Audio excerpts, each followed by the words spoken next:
Hello everyone, this is Vraj Shah, Law and Justice. Protest petition, नाराजगी याचिका. The Code of Criminal Procedure 1973, the Indian Penal Code 1860, the Indian Evidence Act 1872 या अन्य किसी भी अधिनियम में प्रोटेस्ट पिटीशन या नाराजगी याचिका के संबंध में कोई भी प्रावधान नहीं दिया गया है. But what is the meaning of protest petition? नाराजगी याचिका का अर्थ क्या होता है? अगर कोई कंप्लेनेंट या शिकायतकर्ता के साथ कोई भी आपराधिक घटना घटित होती है, तब वह कंप्लेनेंट या शिकायतकर्ता अपनी कंप्लेन दर्ज करवाने के लिए संबंधित पुलिस स्टेशन में जाते हैं और संबंधित पुलिस स्टेशन उनकी कंप्लेन को प्रथम सूचना रिपोर्ट या एफआईआर के रूप में दर्ज करते हैं. उसके बाद संबंधित पुलिस अधिकारी उस जांच को इन्वेस्टिगेशन ऑफिसर को सौंप देते हैं. इन्वेस्टिगेशन ऑफिसर उस संबंधित अपराध से जुड़े हर गवाह के बयान दर्ज करते हैं, एविडेंस कलेक्ट करते हैं और अगर जरूर हो तो पीड़ित व्यक्ति या विक्टिम की मेडिकल जांच करवाते हैं और यह जांच रिपोर्ट बनाकर इन्वेस्टिगेशन ऑफिसर संबंधित कोर्ट या संबंधित मजिस्ट्रेट साहब के सामने पेश करते हैं. पुलिस की यह report the code of criminal procedure 1973 के सेक्शन 173 क्लोज 2 के तहत संबंधित अदालत में पेश किया जाता है. यदि यह जांच रिपोर्ट अपराध बनने के बारे में बताता है, तब इसे संबंधित धाराओं के अंतर्गत चार्जशीट पेश होना कहा जाता है और यदि यह जांच रिपोर्ट अपराध ना बनने के बारे में बताता है, तब इसे संबंधित अदालत में एफआर, फाइनल रिपोर्ट या क्लोजर रिपोर्ट पेश होना कहा जाता है. पुलिस ऑफिसर्स संबंधित अदालत में जब एफआर रिपोर्ट या फाइनल रिपोर्ट पेश करती है, उसका अर्थ ही यही होता है कि ऐसा अपराध कभी घटित हुआ ही नहीं था. ऐसे में कई बार कंप्लेनेंट या शिकायतकर्ता को यह महसूस होता है कि उन्होंने सही शिकायत दर्ज करवाई थी, लेकिन पुलिस ने उनकी शिकायत पर उचित कार्रवाई नहीं की, या कई बार यह भी लगता है कि पुलिस डिपार्टमेंट या पुलिस ऑफिसर्स अपराधी पक्ष के साथ मिले हुए हैं और ऐसे में शिकायतकर्ता या कंप्लेनेंट को न्याय नहीं मिला है.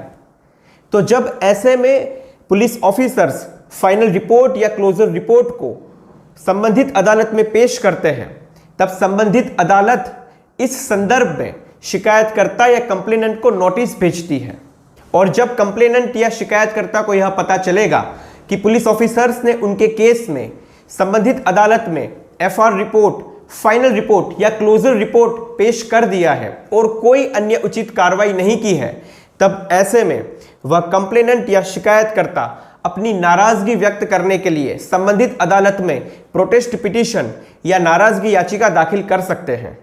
ऐसा माना जाता है कि यह याचिका को प्रोटेस्ट पिटीशन या नाराजगी याचिका कहने का प्रचलन कलकत्ता हाईकोर्ट से शुरू हुआ था. Charles Jones versus emperor AIR 1932 Calcutta 550. Sikandar Miyan versus emperor AIR 1937 Calcutta 321. यह कलकत्ता हाईकोर्ट के वह मामले हैं जिसमें नाराजगी याचिका या प्रोटेस्ट पिटीशन वर्ड का जिक्र हुआ था. पुलिस की फाइनल रिपोर्ट या क्लोजर रिपोर्ट पर आपत्ति जताने का मौका अगर कंप्लेनेंट या शिकायतकर्ता को नहीं दिया जाता है, तब ऐसे में वह बिना किसी उपाय का रह जाता है. ऐसे व्यक्तियों को ध्यान में रखते हुए हमारी अदालतों द्वारा प्रोटेस्ट पिटीशन या नाराजगी याचिका की अवधारणा को महत्व दिया गया है. जब प्रोटेस्ट पिटीशन या नाराजगी याचिका को मजिस्ट्रेट साहब के सामने पेश किया जाता है, तब वह उस याचिका पर क्या कार्रवाई कर सकते हैं, इस बात पर the honourable supreme court of India ने एक केस में कुछ निर्देश जारी किए हैं. यह केस है Vishnu Kumar Tiwari versus the state of Uttar Pradesh 2009-8 SCC 27. इस केस का फैसला 9 जुलाई 2019 के दिन सुनाया गया. इस केस का फैसला सुनाने वाली खंडपीठ में शामिल थे ऑनरेबल जस्टिस संजय किशन कौल और ऑनरेबल जस्टिस KM जोसेफ. इस केस के फैसले में एक और अथॉरिटी को रिफर किया गया. Pakhando and others versus state of Uttar Pradesh 2001 43 ACC 1096। Vishnu Kumar Tiwari versus the state of Uttar Pradesh, इस केस में the honourable supreme court of India ने कहा है protest petition to be treated as a complaint case only if it fulfils the requirement of a complaint as required under section 200 read with section 202 of the Code of Criminal Procedure 1973। इस case के फैसले में the honourable supreme court of India द्वारा स्पष्ट निर्देश जारी किए गए हैं। यदि कोई प्रोटेस्ट पिटीशन या नाराजगी याचिका मजिस्ट्रेट के सामने पेश की जाती है तब वह उस पर 4 तरह से कार्रवाई कर सकते हैं। नंबर 1, मजिस्ट्रेट उस पुलिस ऑफिसर द्वारा फाइल किए गए फाइनल रिपोर्ट या क्लोजर रिपोर्ट के साथ एग्री हो सकते हैं और इस प्रोटेस्ट पिटीशन या नाराजगी याचिका को खारिज कर सकते हैं।